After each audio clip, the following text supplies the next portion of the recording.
शिव्या आता नुसते शिव्यावर ठेवत नाही, ह्या मादाला नेऊन आपडते त्याच्या मोर चांगली पाच खेटर मारते इच्छा तुमच्या त्या धनवंताला.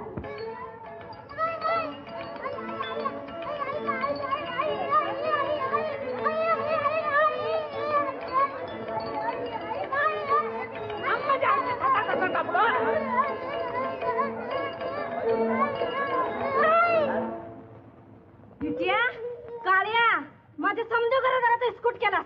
हे बघितलंस का माझ्या हातात काय ते? बोल, ह्याचा बाप राज्यच तुझ्या नावाने टाळकोटीत बसला या. ह्याला बरं करतोस की हलो तुझ्या टाळकीत? गावहन तू मनुष्य आहेस का लावसट आहेस? अरे मनुष्य आहे मनुष्य, तुझ्या मनी टाळकोटी नाही. कोण विचारणार तुम्हाला?